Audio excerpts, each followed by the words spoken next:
This guy just does not flinch. I said, I will out diet. I will outwork anybody in the weight room. I said, the other part is, I'm going to be the hardest worker in the room. It's that competitive mindset that you have to have.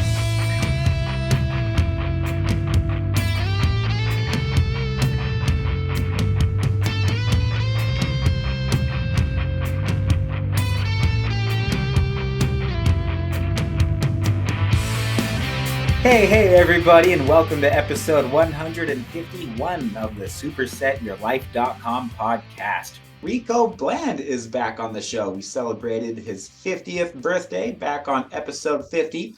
Tell me that didn't happen by accident. Rico's probably a soon-to-become IFBB Pro, as he is currently on prep for Nationals in Pittsburgh, hot after a big victory at the Emerald Cup. Rico placed first in 2 different Classic Physique categories, that's my category FYI, with 3 other pieces of hardware. In addition to that, we're going to recap his last show, take a deep dive into his training and nutrition, and discuss how exactly he plans on winning his IFBB Pro Card. Make sure you follow him on Instagram, that is at fit_inc5150. I'm going to put that in the show notes as well. Rico has been a close friend for many years. We've trained together many times. He's been a loyal supporter of our show, supplement and salt customer, and just bought a couple of our handmade skull cable attachments with the extra long rope. In fact, he's on our YouTube channel now, ready to teach you how to do tricep extensions, and if you want to hop over to our deltoid desolator playlist on our YouTube channel, Skullbellz TV, you will see him pumping away from one of our workouts that we had a couple years ago. The Deltoid Desolator cable attachment, metabolic nutrition supplements, and all of the most mineral-dense sea salts that you can imagine can be found on our website, SupersetYourLife.com. All purchases goes towards supporting this show and putting gas into our moving trucks as our family relocates to Joliet, Montana in 2 weeks. Thanks again, everyone, for sharing and supporting the channel. Behind every successful man is a successful woman. Rico is joined today by his fearless companion, Marlena, and Rico. Welcome to the show. Is it okay if we pray? Absolutely. Cool. Sure. Dear God, Master of the Universe, the wise King Solomon wrote, "Plans fail when there is no counsel, but with many advisors they succeed. Therefore, be present in this conversation that I may learn from Rico to become a better athlete and a better coach. Amen." Amen. Rico and Marlena, welcome to the show. Thanks. Thank you for having us. Absolutely, my pleasure. Rico, what did it feel like to take first place at the biggest NPC show in the Pacific Northwest? Oh, man. I was on cloud times 10. It's like when the first medal came out, the first place medal, the very first one, I was on stage and I was just like, but I went in with so much confidence and I knew I had trained hard. I did all the work. I put extra work in and followed the plan to a T. And, and when they announced me, first place, I was like so happy because that was the first time, back then in like 2003, I placed, the only time I placed first on that stage was, with mixed pairs, but I finally, placed first individually. Finally, but and then taking home 2. Oh, like I said, I was on cloud times 10 and with those 2 and then 3 other pieces of hardware right after that. I mean, paid for 6 classes, brought home 5. That's not bad at all.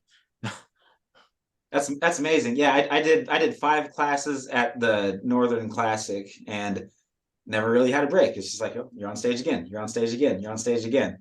Not a lot of competitors do that many categories. Why did you want to do so many? Well, one of the things is I want to be remembered because I heard a quote from Andre Ferguson, IFBB Pro Andre Ferguson men's physique. He's just low key my favorite IFBB Pro athlete in the men's physique category. His physique is amazing. Yeah. And basically, I wanted to do that because I want to be remembered for the titles. I don't care about the overall. you know, but most athletes and coaches do, they want their athletes to be the overall winner. Right. Overall don't mean nothing to me. I want to be remembered for the titles. What did your diet and your training look like coming up through the Emerald Cup? How long was your prep? My prep was, we started about right at the time I was healing. I got cleared. It had just hit 24 weeks. So we started about 24 weeks out. That Friday, I had a consultation with my doctor on Zoom, and he said, he asked me some questions. He gave me some exercises to try it, to basically do in front of him on Zoom. He's like, okay, move your arm up this way, move your arm that way. Let's see, how do you feel? Does it pull? Does it stretch? Do you feel any discomfort? So we went through that a little bit, and he was like, you're cleared. So you can start back training on Monday. So I called my coach. I said, we can start training on Monday. And I got cleared.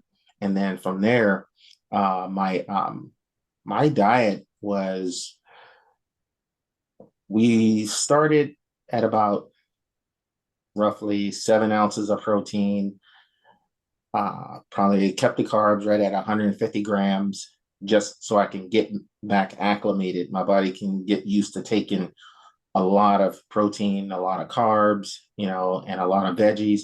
Veggies, we didn't count veggies as calories. Yeah, I never did either on my preps when I was eating them. Yeah. Veggies are free calories. That's what he said. He was like, eat as much vegetables you want. So I would eat anywhere from 4 to 6 ounces of asparagus or green beans. But on top of that, what I found is that high repetitions work best for my body when it comes to whether it's working chest, whether it's working, back, anything. So anything 15 to 20 reps, that's a perfect range for me. Wow. Because it helps me build and it helps me stay lean as well. I'm so glad to hear that. As you get older, you got to train differently. Yeah. You got to know your body. Yeah, I'm so glad to hear that, because most all of my training anymore is high reps, and I never thought I would have a day where I wasn't doing heavy deadlifts. Deadlifts were my favorite exercise. There's something powerful. there's something that feels powerful when you lift 400 or 500 pounds off the ground and set it down, and it's addicting. And then you're always chasing that next PR. I've gone through about every back injury that you could imagine over the years. Popped my rib out multiple times from squatting too heavy, and anymore, I'm just finding that when I try to go really heavy on pretty much any exercise, I can almost feel my body screaming at me to stop. And I'm really getting way better traction with the high rep ranges. And a lot of our clients that we take on aren't used to the high rep ranges, and they're used to training in. They're used to pushing the heavy weights, and I'm the guy in the gym that's just doing the absolute minimum to stimulate the muscles on every single exercise that I can. Of course, I'm going to failure, but not doing it with excessive heavy weights. And so I guess it's nice to hear your perspective on that too. And I think a lot of it does change as you get older. Exactly, and and at the same time, your body is not screaming at you, and you're doing minimal work where everybody else is pushing all that heavy weight, tearing up their joints, tearing up their ligaments, tearing up their tendons, while you're sitting there. And when you're after about 6 weeks, it's like you've gained more muscle than they have, because you're pushing your body to failure. They walk out of the gym, oh, I had a great workout. How many sets did you do? Oh, I just did 3 or 4. Dude, I did 6 sets.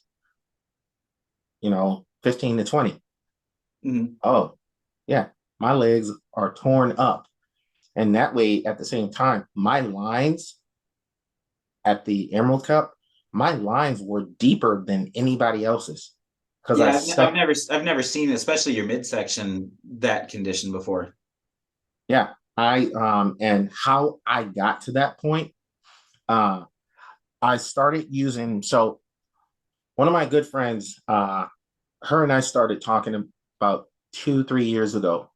Her name is Janine Lankowski. She's an IFBB Pro figure. Physique competitor. Mm-hmm. She lives in Tampa, and she gave me it's called TC1 gel, and you put it on your midsection or wherever it is you want to sweat more.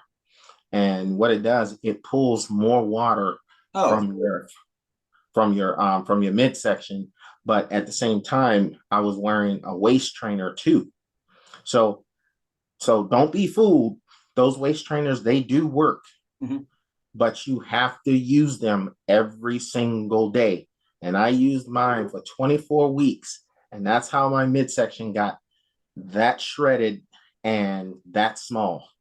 I was my waist was a 27 when I hit the stage. That's like almost as narrow as Flex Wheeler's. Yeah. That's amazing. You almost kind of have that Flex Wheeler look too. That's what, you're not the first one that said that. You're like the third or fourth person. They were like, man, how, even competitors backstage, they were wondering, they were asking, dude, how do you get your waist so small? I was like, I just trained it. Yeah. It sounds like vasoburn. It's somewhat like vasoburn, but it doesn't have, it just basically makes you sweat. It's not anything that'll help you burn fat, but at the same time, I'll use that for a little bit up to a point, and then I'll switch over to there's another ointment that I use for my abs, and that one's called Abs of Steel, and it's from another company, and that one starts burning, that body fat, so you have your two types of fat. You have your brown fat and your white fat, you know what I mean? So it starts working on that that visceral fat. So, and it hits that, and it starts, pushing it and making it become energy, so that way you can burn more. It makes those fat cells more bioavailable. Yeah, so I use vasoburn for the same reason. The leanest I've ever been in my life was at the Northern Classic this last year, and that was something that I did just like you, every single day, working lower abs before doing about an hour of steady state cardio. Yeah. And that's kind of what it takes to get past that nitty gritty. You're fighting against your body. Your body does not want to let that fat go, and it's going to hold on to it at all costs. So you really have to force it. Exactly. And my weigh-ins Thursday night for Classic Physique. So in NPC, so when you go to nationals, there is no weight. They go by height only in masters. Okay. So I topped out at weigh-ins for the Emerald Cup 190.2. But when I hit the stage, I was still right around like 190, maybe 192. And you're how tall? I'm 5'9.5". Okay. Yeah, because I got down to, I think, my all-time at the Northern Classic, I was $180. Wow. Yeah, I lost a whole bunch of fat and definitely a good amount of muscle too. In particular legs. I had to really fill out legs after that. Yeah. Did you lose any? Did you see any noticeable muscle loss on your prep? No, actually, with how I trained and how I ate, I came in leaner but a little bit more bigger. And my legs, I mean, the pictures that I sent you with my board shorts, you Yeah, could you're see filling the out those lines. shorts. You could see my lines in my legs, and and my shorts filled out pretty quick. So, and those because of my quads, that was the only thing that was holding them shorts up, because they weren't hugging my waist, because my waist was a 27, and those shorts that I had on, those board shorts I had on, was a size 30. What brand were they? I'm looking at the picture now. They were Alpha Elite. Yeah, that's the same ones that I wear. Good Yeah. brand. Yeah, but their new line that they came out, those are terrible. I wish they would bring the other ones back. Yeah, to be able to have that kind of ab definition on a front pose like that, that's incredible, man. Bro, I was like, and I didn't do, here's the other part. I didn't do any ab work, really. Mm-hmm. I didn't do any ab work till probably like maybe 3 or 4 weeks out is when I started doing leg raises. But that table is turned now. So with how my abs are now, I'm just doing, maybe 4 different exercises, 3 sets of 15. I'm not doing anything crazy or anything. I'm just going to keep everything as is, but throw in the ab exercises, keep using the TC1 gel because it works, keep using the waist trainer. Oh, and by the way, I got to order a extra small waist trainer now, because the small doesn't work anymore. So it's like I'm pulling to try and cinch it to get it tighter, but it won't go any tighter. So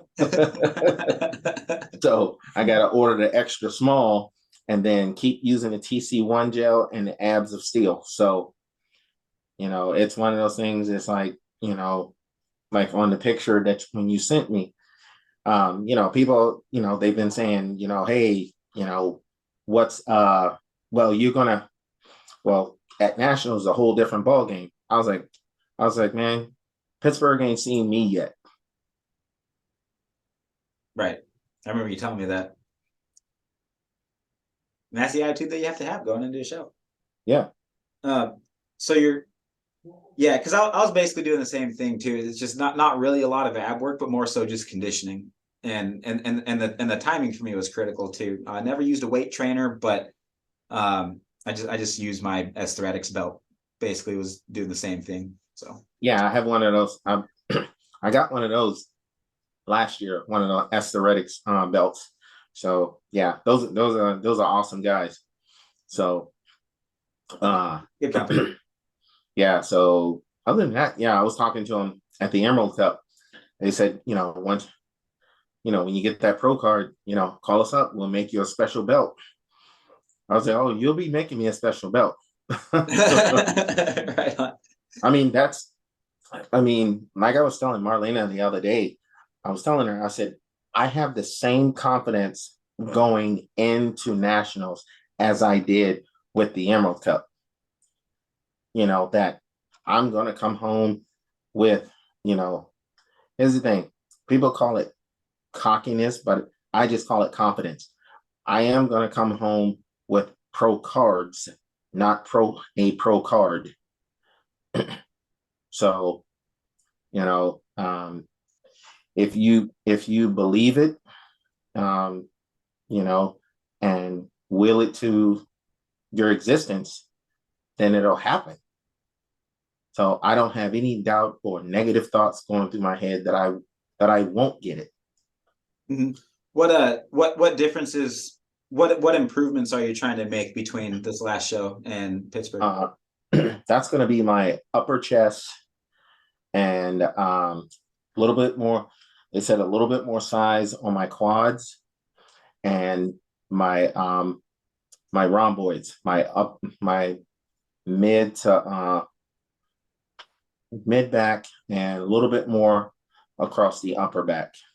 What are your go-to exercises to address those weak points? Well, I'm gonna go back to the old school, how we're seated bent over reverse flies, because I saw a lot more when I used to do those back in the day.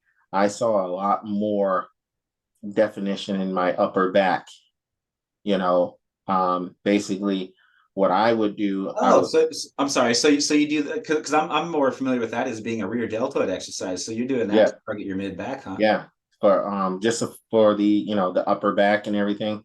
Because the way I would do it, so I would hold the dumbbells, bend over, put my chest on my quads, and then squeeze up and then pull. So you can still hit that mid back range as well. And it takes your biceps out of the equation then. Exactly. And then I also do the Dorian Yates bent over row, where you just slide the bar up your knee level, slide the bar up your quads, and you'll hit everything in your back. And you're able to squeeze a lot more. Do you use a pronated grip or a supinated grip? I use I'll do a few sets with pronated, and then I'll go to supinated. So I'll do a little bit of both. I get way better lower lat activation with a supinated grip too. Yeah, and I'm gonna try and bring my Christmas tree out a little bit more this time. Good mornings. Yeah. Oh yeah. Oh yeah. I think good mornings was a lower back exercise way before it became a glute exercise. Yeah, exactly. Yeah. Yeah. So for your quads, what's your goal there? For me, I'm always working out. So your inner quads are huge. I'm guessing that you're probably working on outer quads, huh? Yeah, I do a lot of when it comes to, because everything I do, I start out with a specific warm up. So I'll do inner and outer thigh, 20 reps, and then I'll do 20 air squats. But I'll do that 3 times. I'll do a little circuit 3 times. And then after that, then I will go into, I'll do 4 sets of walking lunges. So I'll start out with the 20-pound dumbbells, then I'll grab the 30s, and then I'll grab the 40s, and then the 50s, depending on how my legs are feeling at that point. Walking lunges. Okay, that's something I see a lot of competitors do. I'm not a fan, and it's nowhere in my workout plans personally. Right. Just because I find that I tap out cardiovascularly, if that's a word. Yeah. And so I find that I can hit absolute muscle failure on my quads quite a bit easier with like a hack squat or a leg extension or something. Yeah, and I do to help. Yeah, because I'll use the hack squat and do sissy squats. Oh, I've done that too. Yeah. Yeah, which is awesome because it hits your quads. Totally isolates them. Yeah. And it's like, it's like one of those things. On that specific one, I try not to go too heavy. I just want to get that deep separation, which is where high reps come in. And I've done as many as 20 to 30 reps on that, but 2 sets only. Mm-hmm. Yeah. Here's the thing. I question myself. Okay, I throw the question out there when I look at different physiques on stage. I say, okay, what does the perfect physique look like? Does anybody know? No, nobody knows. You just bring your best. That's it. And that's that's how the overall is judged. He didn't have the perfect physique. He has a great physique who won the overall. And at the same time, there was guys up there 10 times better than him. But it's the package he brought, and it happened to be the best. It happened to be what the judges were looking for that night. Exactly. That's kind of the hardest part going into any show, isn't it? Is going, Okay, I mean, like bikini, for example, right? I got this bikini competitor that is like basically like if it depends on the show. Like some shows she could step on stage right now and probably take first place. There's some shows where they would want her to be way harder and like actually have visible abs, you know. Yeah. And that's never what bikini was for, and that's never what men's physique was for. But times change, and now they're looking for for all the competitors to be harder, more defined, and have a Yeah. little more muscle just overall. And it varies by coast. So out here, they want you leaner. They want you leaner and show and have your lines showing. On the East Coast, they like more muscle and leaner. So you gotta know going into that show. That's why they told you that your conditioning didn't need to change, but you just needed to address those couple muscle imbalances, huh? Yeah. And basically too, they said you come in, bring up your chest a little, upper chest a little bit, bring out your quads a little bit more, and hit that upper back. It's like you got 17 at the time. I was like 17 weeks out, and they said basically you're a contender. You'll get your pro card. You fix those things, you will get your pro card easy. Wow. And this time I'm going for it. I'm gonna put everything I have into this prep right here. What are you doing? What are you doing for upper chest then? Right now I'm just sticking with the I'm using a lot of Charles Glass movements, such as of course the incline dumbbell presses, but I'm using different movements. So such as a pause at the bottom and explode up, doing a lot of and a lot of different like cadence, so down for 2, up for 1, or down down 1, up 2. So just trying to switch it up to stimulate the muscle. Mm-hmm. Yeah. What's your overall split look like? Is it 4 days a week, 6 days a week? So my overall split is 6 days a week, with Sundays with Sundays off. So I'm more so chasing the pump more than chasing the pump and sticking with high repetitions. Yeah. I'm not chasing anything else. Good. I went to the gym when I got off of work, and I came up here to Marlena's, to my house up here.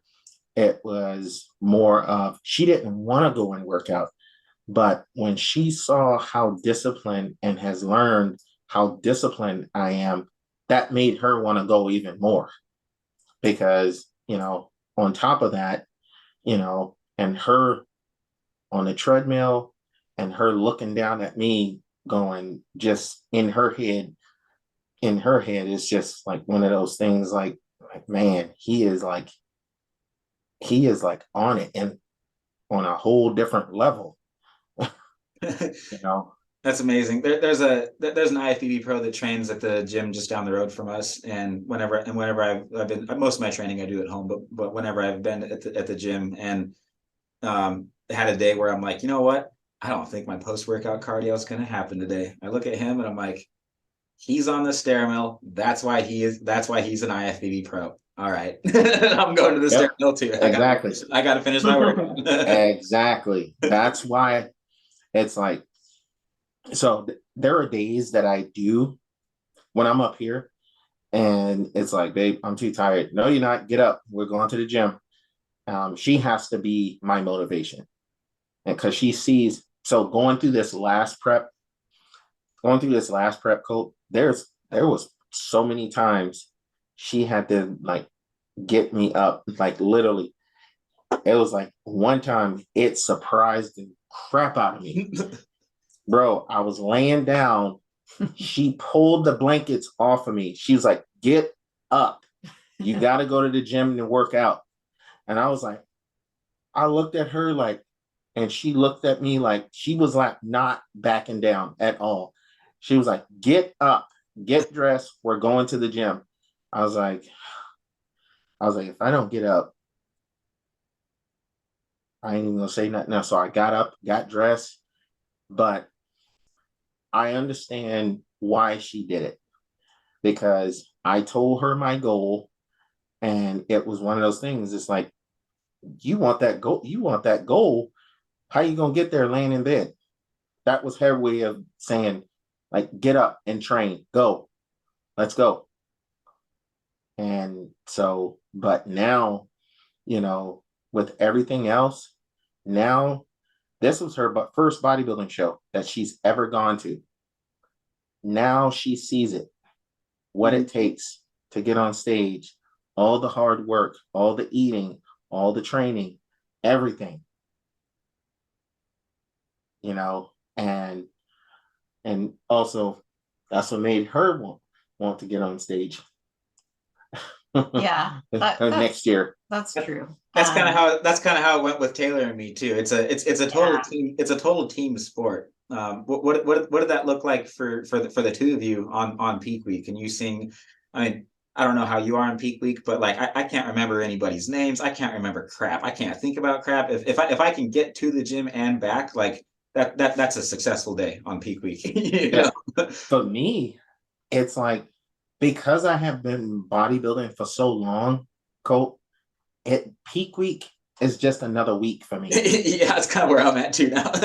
it's like what, as everything is, as you get older, you know how to deal with it. And it's like most guys, like at the gym. So it's like, when I come up here to Mill Creek, it's like, oh man, I don't feel good, man. Man, I gotta keep doing this. I gotta keep eating this and complaining what they gotta eat. It's like, bro, how you gonna get on stage? And it's funny. I walk in the gym, Marlena goes upstairs, and I go straight before I do anything, whether it's legs, back, chest, arms, whatever. I'm doing 4 sets of 20 of pull-ups before I do anything. You can do 20 chin-ups in a row? That's I'll put like my my medium band across the bars so I can actually really pull up and squeeze those lats and squeeze that back. You have your chest up, kind of like almost like a row or like a high row, or yeah, pull down. Okay, exactly. So I'll do that. I'll do 4 sets of 20 before I do anything else. Yeah. So, and I'll do that every single day. Like I said, I'm 16 weeks out now. I'll keep doing that for like 16 weeks. That's how my back. What's the purpose of that? Is that just to have more volume throughout the entire week, or? It's just basically just to continue to, work my back, my full back. That's my way of working my full back. Because then when I get into, let's say I'm doing back today, but my main focus is my lats, or my main focus is upper back or mid back, So other than that, I work my full back 6 days a week, 4 sets of 20. Wow. What does your cardio look like? So because my weight right now is 212 pounds right now. Mm-hmm. So, and that's perfect for striking distance, for, nationals when I start cutting. I won't have a really extensive hard prep this time. Mm-hmm. So if I can continue to put on muscle, and when I start cutting, I'm going to have a whole different physique going into nationals. So right now, my cardio, I only do 25 minutes in the morning, 25 minutes in the evening. That's it. Nice. I only do 50 minutes of cardio. if I'm feeling a little froggy, I'll do, let's say, I'll do 25, and then I'll walk for 10 after the 25. And then I'll do the same thing at night. But I probably won't do that until like around 12 weeks out. Is that stair mill that you're primarily doing, like low intensity? Yeah. Oh yeah, just low intensity. Do that for like an extra 10 minutes, and to help with those deep cuts in your quads. Yeah. For me, it was pretty much all stair mill. Those last, and that's when I was able to see the most detail I've ever seen in my quads was just like an hour of stair mill every single day. Yeah. Yep. So and like I said, I'll right now, because I do hit. Hit is first thing in the morning, so I'll do it's like intervals. Oh, okay. Yeah. Huh. Yeah. So what do you do for hit then? So I just do the elliptical, but I'll do intervals. So 15 minutes, like a madman on the elliptical for 15 seconds, and then but I keep that same pace. I keep the strides, keep moving right about 200 strides per minute. So I'll keep that going like that, and then till the next round of 15 seconds, and I'll hit it again, and I'll do that. I'll do 25 intervals, and after that, I'm blitzed after that. So are you still training at the 24-hour fitness on Kent Kangley that Tim and I used to call it? Okay. Yep. So are you using the elliptical that goes just straight forward, or the one that's kind of like your ice skating where your feet can go sideways? Oh no, I like the one that's straightforward. Right on. See, I'm all about the one. I'm a hockey player. I'm all about the one that goes from side to side. I just feel like I just feel like it moves my entire body more. Right. Yeah, and I hate the one with the arms. I hate the one. I feel like a moron when I do it. I'm like I'm like, okay, this is stupid. I was like, and sometimes I just feel I'm like people are looking at me. It looks like, look at this goober doing this. It's like, so I just got to step off. I'm like, look, we got to look like biologically as a human species. Where would our ancestors have ever needed to run with their arms at that pace? Yeah, and it's like, did you just call yourself a goober? Bodybuilders, we're bodybuilders. We're allowed to make fun of ourselves sometimes. That's we have to, bro. We're getting judged standing in front of our in our underwear in front of a whole bunch of people. I mean, like you got to laugh at yourself here and there, right? Yep, you do. Training volume. Did your volume for each muscle group increase throughout your prep, decrease, stay the same? I had my good days and bad days. So there was days I felt like the Hulk. I felt like I could it was like, okay, I did my first set and add weight, get through the second set, add weight, third set. It's like, dude, you need to put more weight on there. Oh, well, we can't put more weight on there because your tendons and your joints are not going to be able to handle it because you're close to being depleted. It's like, man, I know my body. Put the weight on the bar, man. Stop playing with me. And I just kept trying to lift as heavy as I could. Whether it was like this, I would get 6. Let's say I'm doing 20 reps. If I got 10, I'm gonna sit the bar. I'm gonna sit the bar back in, and then wait 10 seconds, and then lift the bar up, get the other 10. Rest, pause. Yeah, I was gonna say rest, pause sets. That's something that I'm doing a lot more of lately. Yeah. So I just discovered them too. Yeah. So it's so I can get those 20 reps. If I gotta break it up into 3, or 4 or 5, get 5, rest 10 seconds, get another 5, get another 5, get another 5, break it up like that. But yeah, other than that, and I found that, like I said, high reps, it just works for me. Yeah, me too. Um, the Hulk. What's the deal with the Hulk? So you've is this like part of your brand or something? Because you're like, man, I feel like a Hulk, and then when you asked for those last couple table attachments, you wanted them both Hulk green. What's the story behind Hulk green, man? I mean, I grew up watching the Incredible Hulk. You know what I mean? So it kind of it kind of signifies with my one brand. I mean, think about everything. Every time I showed that to someone, they were like, "Bro, you get those sleeveless hoodies made with that on it. I'm wearing that because I took something that was a movie, but made it a brand for me. Yeah, I don't, I'm not trying to be on the internet and selling and doing this and doing that. I let people, I may throw out a few freebies and let people advertise for me. You know what I mean? yeah. So, the one brand is, I was bored at work one summer. This was like during COVID. I was at work. I ain't had no kids in the school for a whole year.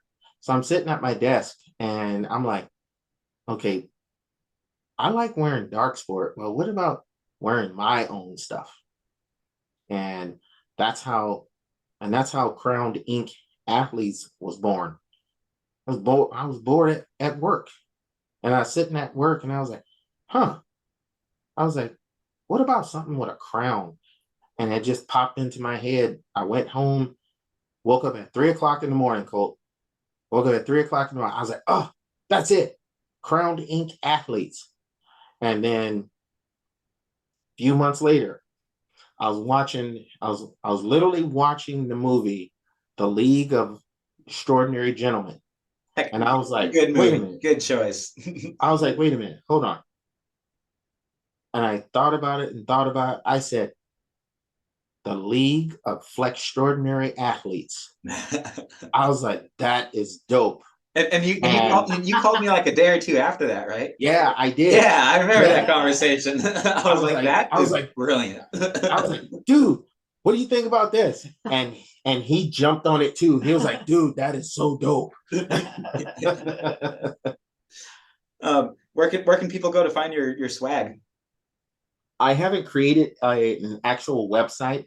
It's more so you can see a lot of stuff on my IG page. So yeah, I'm looking at it right now. It looks dope. Yeah. So a lot of stuff is on there. I just got a lot of the markups and stuff like that. So like the AI files from I had a guy down in actually down in New Mexico who did the League of Extraordinary Athletes. So and the guy who did Crowned Ink Athletes and Crowned Ink Divas, he's out of New York. And a lot of these guys find me because they look at my page and they go, hey, if you want some work done, I'm available. So now I'm getting ready to work with this other guy. His name is Howard. I'm getting ready to work with him, and he's gonna put some stuff together for me because I got all these ideas running through my head, and um, I'm just trying to figure out like, okay, I got to get all this stuff down on paper before I forget it. Because once you start one thing, the ideas just keep coming. Yep. Yeah. Why do you think I have my drill in front of me right now? Because Yeah. you never know when those moments are going to pop in your head. And if you don't write it down, it's gone. And right now, and I shared an idea with Marlena before the Emerald Cup. I wanted to have something done, but I didn't get it done in time. So when I go to compete at shows, or, when I'm going to watch somebody else at a local show, I want to have my baseball hat on that says OG, but I want it to look like a stamp. You know what I mean? I want it to look like a stamp and it says OG, and from there, everyone, they're gonna be like, oh yeah, that's the OG right there. It's like, yeah, man, that's Rico. But people, I've already established myself, in Washington. Now it's working on, getting people to know who I am outside of Washington. Because like, you know, the expediters, when it was like 30 minutes before I was going on stage, they were coming up to me, the expediters, because I've known them for so long. They were coming up to me telling me, hey, go get a touch up, you know, go get glazed and then come back, go ahead and start pumping up. Oh, okay. Check in with me when you get back from getting glazed. Okay, I check in with them. Hey, I'm back. I'm right here. They're like, okay, cool. And I'll be right there when they call my name. Hey, Rico, hey, we need you in line. Okay. And I would just keep pumping up. And you know, I said goodbye to all of them. You know, and I said, hey, this is it for me. So I said, I'm out. So now it's, you know, onward to, you know, get that pro card now. It was like, don't be a stranger. Come back here anytime, bro. It was like, you made the years so easy to find an athlete. It's like, we never have to worry about you. Remember when you first started? I mean, people like Chen and Joe and all of those guys, you know, and Tyler and all of those guys, they were just like, man, we're going to miss you back here. I was like, I'll pop through every now and then. Yeah. Good stuff, man. Those cable attachments, how'd they turn out? Was it okay that I took the liberty on those and blended them and oh yeah, totally. Yeah, I love how you blended them. So yeah, yeah, my roommate sent me a text on Messenger. He's like, hey, you got a big box. I said, okay. So but other than that, I'm looking forward to, you know, using them again. And you know, I just wanted something, you know, something different, you know. So I'll have one. I'll keep one up here at Marlena's, and I'll have one down there with me. So I'll, you know, have two, because we figured you might as well just have almost literally like 2 or 3 or 4 of everything, you know, so that way you can keep 4 here and 4 at your place or whatever. Hey everyone, Coach Taylor Milton here. Welcome to Skullbellz TV, the official YouTube channel of supersetyourlife.com, where you're going to discover a weekly upload of quick and easy to follow workout tutorials featuring Coach Colt, myself, or one of our athletes to keep your workouts fun, practical, and effective. Our family's latest keto carnivore recipes that fuel Colt's competitions and keep myself and our kiddos strong and healthy. Video uploads of the supersetyourlife.com podcast, now over 100 episodes. Your weekly dose of entertainment, education, and inspiration to fuel your life inside and beyond the gym, and much more. Last thing before we get into the video, we're asking a big favor from you. This has been working beautifully, so if you would please think of someone you care about that would benefit from this video, go ahead and smash that like button, click the share button, and text this video to them. That would mean the world to us. And while you're at it, make sure you hit the subscribe button so you don't miss more exciting content from Skullbellz TV, because our team has lots of meat and lots of muscle coming your way, and I promise you won't want to miss it. When you hit the subscribe button, you'll see a bell icon pop up. You want to click that too, so you're notified every time we release a new video. Thank you so much for the support. It means the world to us. Every like, share, and subscription helps our channel grow and supports our family's hard work. So thank you so much for doing your part too. That's all we ask. God bless you, and please enjoy this video. Up through this competition for him, how were you behind the scenes helping him emotionally when you could see, oh boy, he's on peak week, he's got that look on his face? Yeah, so since I met Rico, I think one of the things that has struck me about him is just the discipline, right? Mm-hmm.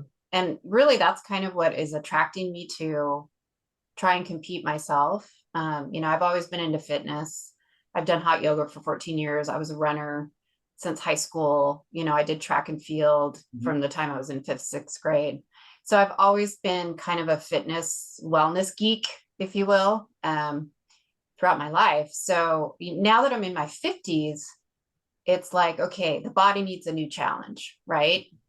And I think we're all, as fitness people and athletes, you're always looking for a way to shock your body or make your body better. or, you know, do something different that's going to give you a different look and a different conditioning. And so seeing Rico go through prep and a show, it just inspired me to, you know, be a part of that world, I guess. And I'm very much a beginner in the world, but I feel like just watching Rico and seeing the dedication it takes, you know, I want to do that as a personal best, as a, you know, something to do to, you know, up my fitness game, I guess. And, you know, I'm in my 50s now, and, you know, the body changes. You know, I think especially for women in your 50s. Yeah, you start you know, holding you want fat in different areas than you used to before. exactly. What the heck? You know, How that happens? yeah, your hormones are changing, and Yeah. I just feel like, you know, I'm ready mentally for the challenge, and physically I will just benefit from it. And, you know, it's just, it's kind of an insane world, as you know.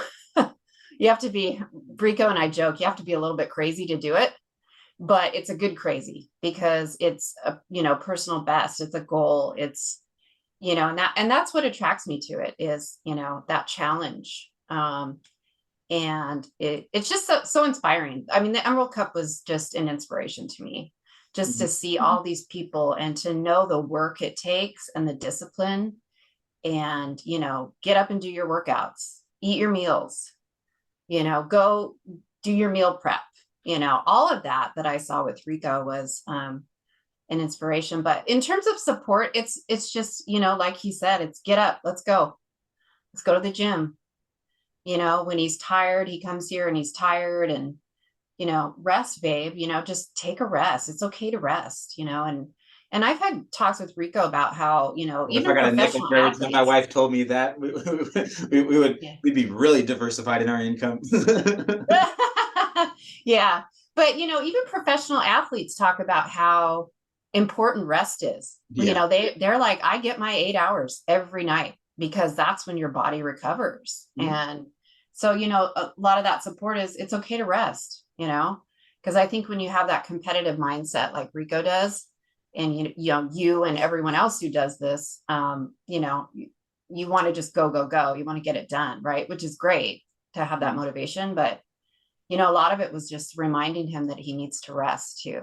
So, you know, you kind of have to just be a cheerleader and, you know, say what you need to say in the moment, because, you know, the moods are going to shift. The body's going to be tired one day and feel energized the next day, right? So you kind of have to read what's going on and just, you know, just be there. I mean, sometimes we would just sit on the couch and watch a movie and say nothing, you know, and just rest. I mean, and that's being there for someone too. So I think it's, you know, it's just knowing that person and knowing, you know, kind of what they mean in the moment. So when he's on stage, are you yelling in the crowd? Are you helping him fix his weak points if he's like not flexing his hamstring or something? Or it's more of just being that cheerleader, just like, you know, I mean, Rico can tell you I was screaming my head off when he was. He was.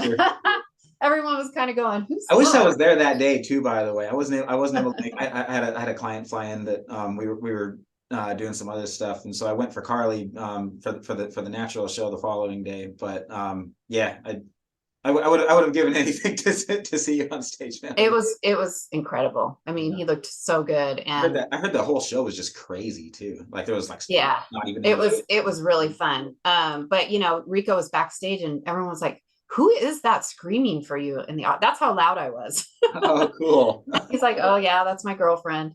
But, you know, Rico told me, he said, just, you know, cheer as loud as you can, you know, and because, you know, the judges hear that too, right? They hear the hoots and the howls and the, you know, it's just part of, you know, part of being there for that person. And, you know, just being excited for them that they're up there and going after their goal, you know. It means the world to have that cheerleader. And I know it sounds so dumb and it sounds so vain or whatever, but all of my it meant the world to me, just the fact that my dad was in the stands in my hockey games. Yeah, absolutely. Even if I couldn't hear him, because my dad's super quiet. He never he never cheers or yells or anything, but But even Taylor, you know, she was with me at every single show until we started having kids, and then it was kind of tough after that. But like, Sure. I just got done telling everybody this at posing class. If you when I'm hitting a back double bicep pose, I can't tell what's flexing and what's not. So my coach and my coach coached her to go, okay, if this is what you got to look at for your husband on this pose. This is what you got to watch out for him on this pose. This is what you got to watch out for him on this pose. When you're on stage, you're just seeing a bunch of lights. You're probably dehydrated. You're not thinking clearly, and so outside perspective sometimes is really, really crucial. And then whenever I nail a pose, that's when she goes, "Yeah, number 35. Yeah, number 35," to get the judge's attention to me. But if I'm not hitting the pose right, she's saying my name so that she gets my attention. Yeah. It's you know, that the low carbing, that's a true story, right? I mean, I saw it with Rico. You know, your brain is wanting that fuel, and so your mind just isn't, you know, sometimes all there. And I think you see that. I think I saw it most with Rico, probably like a couple weeks before the show, like when he was really like leaning out and, you know, starting to, you know, just eating the fish and asparagus.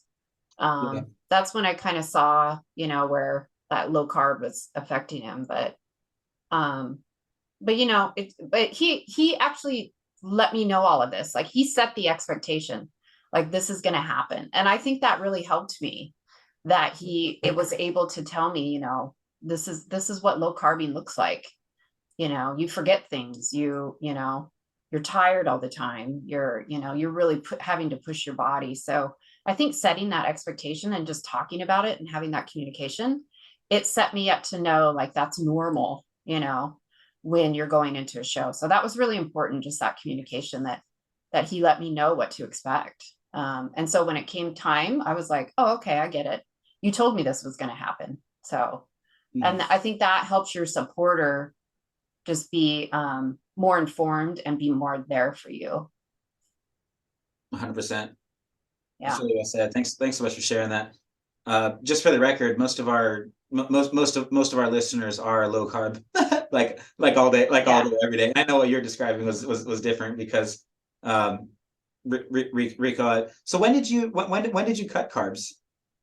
Man, you don't want to know when I cut carbs. Man, put it like this. I hadn't had carbs because my weight just kept doing this, kept fluctuating. So we started with 2 weeks. He was like, okay, you're not going to get carbs for like 2 weeks. Man, that 2 weeks went by like a blur. I did the same thing with Carly.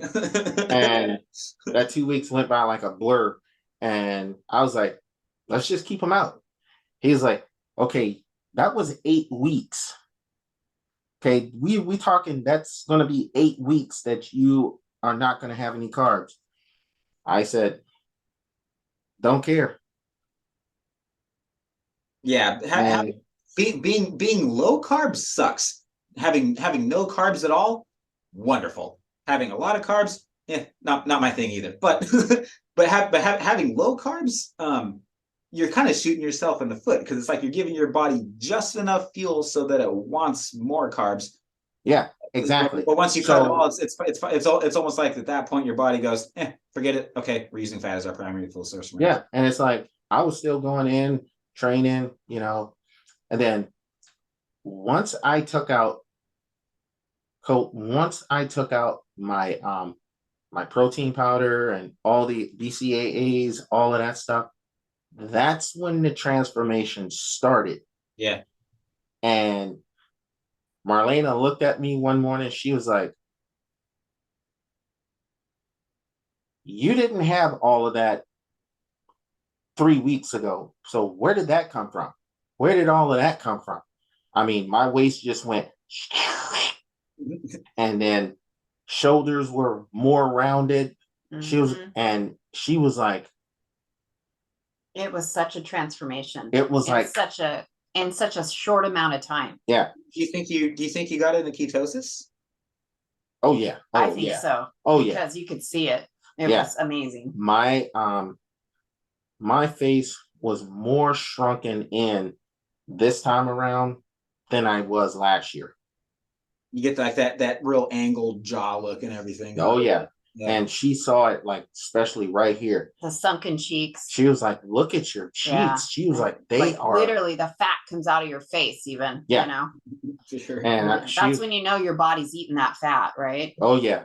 It's like I was still getting up, taking that taking my little bottle of water. I would just have like 40 ounces, or I would take my 16 ounces of water and just use that. Just take a water bottle, shove it in my bag, and just use that just to hydrate when I'm doing my fasted cardio. So I was doing cardio all the way up to 2 weeks out from the show. And after that, Colt, I came in a week early. That's how you do it. It was like 1 week, and then peak week was next. And I was chilling. I was just chilling the rest of the time. Yeah. I was just propping my feet up. Everybody else is still doing cardio. What were your macros on your peak week? How much protein, how much fat, if you weren't eating any carbs? Bro, the only thing I was eating on peak week was still fish and asparagus. So you weren't even getting fats, huh? Nope. Whew. Boy. Yep. So that's all I was eating. That's it. That's why you had a lot of brain fog. That sounds miserable. but you were so focused, you didn't even care, huh? Exactly. I didn't even care. And it's like, one of the things is about me, Marlena says it all the time. She was like, your competitor mindset is just stronger than everybody else's. And I said, and I looked at her and told her, I said, I will out diet. I will outwork anybody in the weight room. I said, the other part is, I'm going to be the hardest worker in the room. It's like, you can't keep up with me. And I tell people all the time at the gym, they're like, oh, OG, can I work out with you? Nope, you can't keep up. Nope, I'm not changing the weight. So you got to lift what I lift. And I tell people, like, in my family and, coworkers, and I'm like, this guy just does not flinch, and it's that competitive mindset that you have to have, right? You have to, I mean, this sport is just such a discipline that you just have, to win, that's what you got to be. You just got to be that focused. Yeah, and if you're not that focused going in, you will be when you're done. It changes you as a person. The daily habits that you learn going through a show, you just never think about food. You never think about exercise. You never think about what's important to you. What's really most important in life the same until you come out of the show. When you're like, okay, I need anything that goes into my body had really, really better be worth it, because we're reducing food and increasing expenditure at all costs to get as absolute competitively lean as we possibly can. And you got to make a lot of sacrifices. And so you really got to go, okay, what's most important? Who are my most important relationships right now that I really need to focus on? And then it's almost like a State of the Union address on you as a person. And then when you come out of the show, you just don't let those habits go, and you keep up and you keep up eating whole foods and not processed foods, and you keep up your workouts at the gym, knowing full well that the physique that you attained is a very, very temporary physique that is by no means sustainable year round. Right. No. The whole goal is just to keep it as close as you can the rest of your life, right? Yeah. And that's why, that's why I was just looking at him just the other day, and he's one of the he's one of the bodybuilders, one of the 212 competitors, IFBB Pro, and he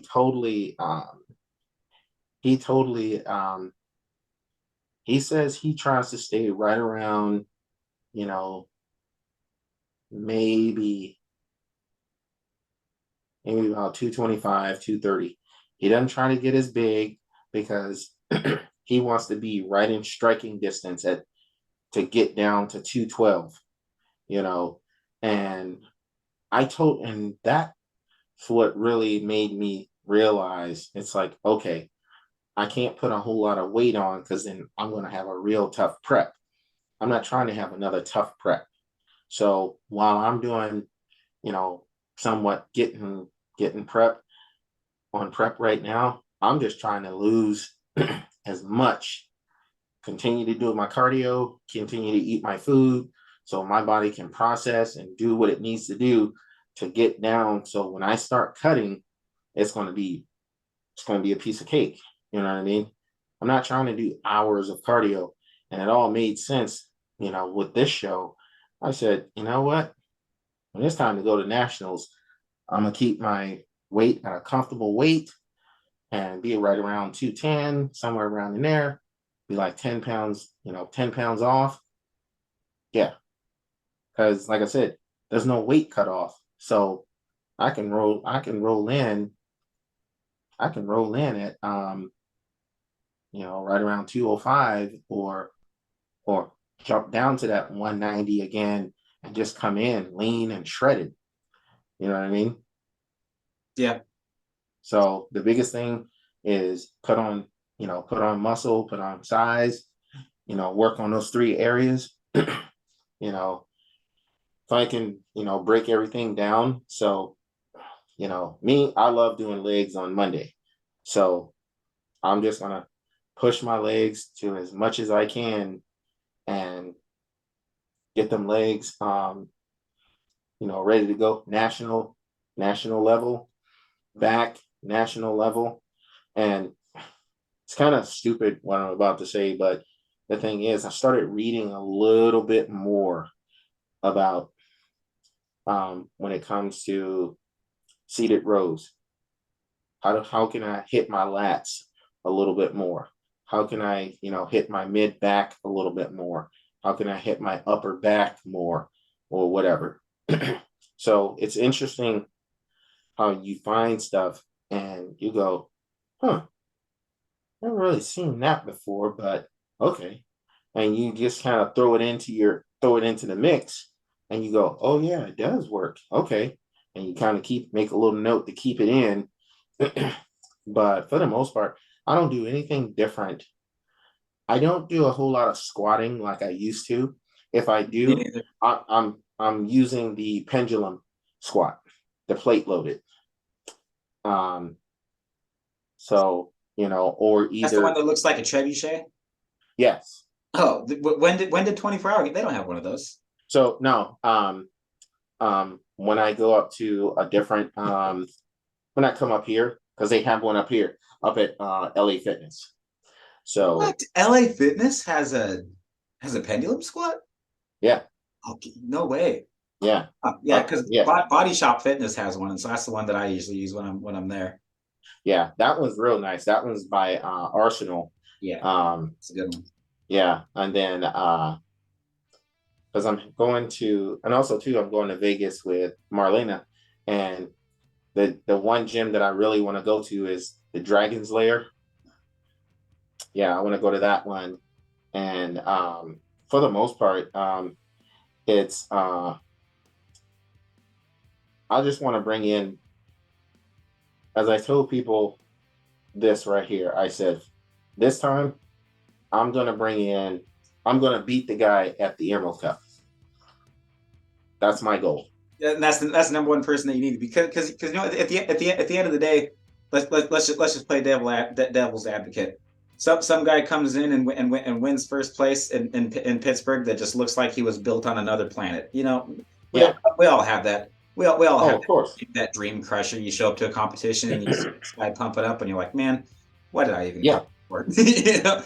Exactly. But your mindset going into every show needs to be, I'm beating the last physique that I brought to the stage. And if you win the show, but you don't beat that guy, then that's a loss. That's not a win. Okay, you're a pro. So what? But you've looked better before. You didn't train as well as you really could. Yeah, exactly. And then, and to recap, so the bodybuilder that I was talking about, Flex Lewis. So he actually opened up Dragon's Lair. So basically, and that's the one thing that I learned from Flex Lewis. It's like he wants to be right in striking distance when it comes to when he starts cutting. Mm-hmm. You know, he wants to get to that 212 and maintain it, and build off of that. So that only made sense to me. It's like I want to be right in striking distance, come in lean. If I can come in, Colt, if I can come in at beat 190 and come in maybe around like 187 for Classic Physique and just put on more muscle and be more shredded and lean, bro, I'm coming home with pro cards. Yeah, I'll just look at your picture again. Your upper chest and all the rest of your muscularity is great, man. You just bring out that vastus lateralis a little bit, and then there you go. Flex Wheeler 2023. Yep. Hey, everybody. Thank you so much for joining us for this entire episode. If you found this helpful or entertaining, as always, please share this with a friend and help us grow the channel. Thanks so much for helping us do that. Share this with a competitive bodybuilder. That's who you should share it with. That guy at your gym that's always flexing. I bet he'd like to listen to this one. Okay, big announcement before we wrap up. Last thing, as of this week, Jonathan Griffiths from the UK, Mark Ennis from Ireland, the three of us have all launched a new podcast called Carnivore Coaches Corner. This is a collaboration in which two other primal nutrition, lifestyle, and bodybuilding coaches who have a lot more experience and credentials in this space than I do. We meet weekly to discuss frequently asked questions from our own one-on-one consultations, discuss trending topics in the carnivore space, and we even coach each other on our own journeys as competitive athletes. And let's get honest, half the time we're just making fun of our accents because we're all from different places on the planet. We've been going live for a while now on Jonathan's channel for a few months. We're 3 episodes into the new show, and you can find us by searching Carnivore Coaches Corner on Spotify. Email your questions to admin@supersetyourlife.com to hear your question answered at our next session. Thanks so much, everybody. God bless. We'll catch you on the next one.